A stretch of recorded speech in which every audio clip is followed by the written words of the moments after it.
Listen up. It's just in. All the gossip. The Rumor Report. Gossip. With Angela Yee. It's the Rumor Report. The Breakfast Club. Well, some tragic news for Nick Cannon and Alyssa Scott. They have a 5-month-old son, Zen, and he has passed away from brain cancer.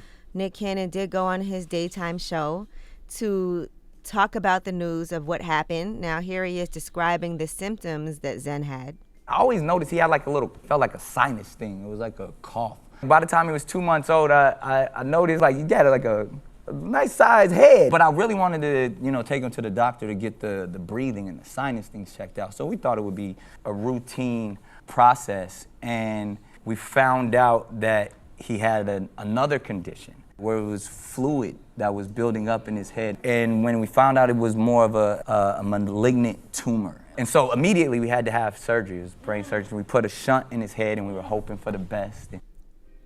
Wow, well, Zen's health did take a turn for the worse. That happened around Thanksgiving. Here he is describing that. So Thanksgiving, we had an interesting turn, and it was cancer in the brain. And the tumor began to grow a lot faster. And so we knew that the time was.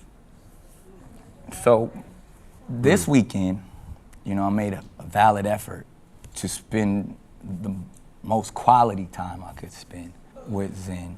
And after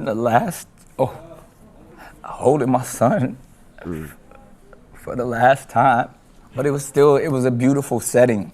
I couldn't imagine, man. I prayed for Nick and his family, and I mean, it's nothing worse than losing your child, and baby was 5.5 months, And you're thinking, you're praying for the best. Yeah. And you're hoping that everything is going to work out. You're praying for strength. Here he is talking about that.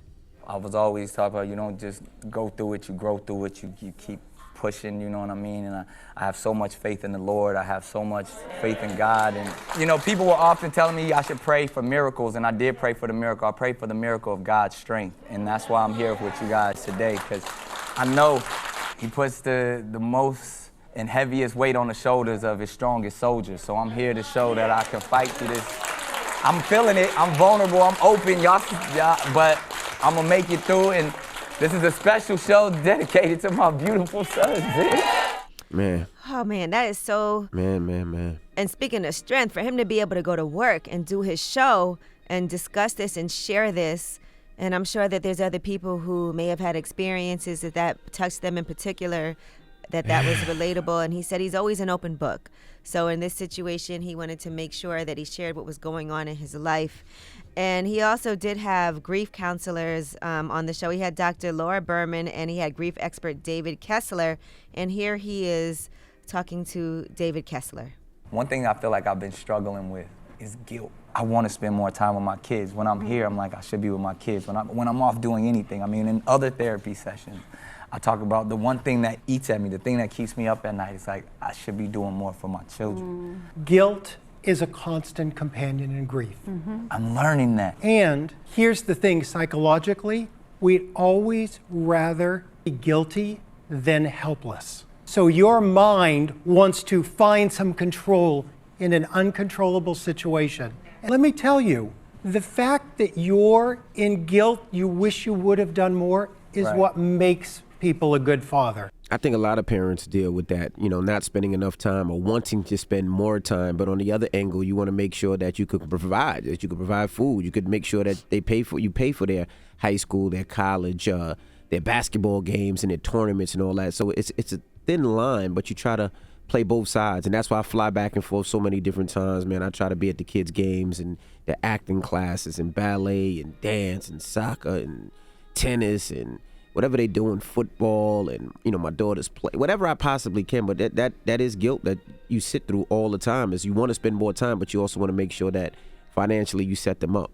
Right. And kids aren't thinking when they're young like, oh, he's doing this because he's got to make money so I could. They're like, where is my father? That's right.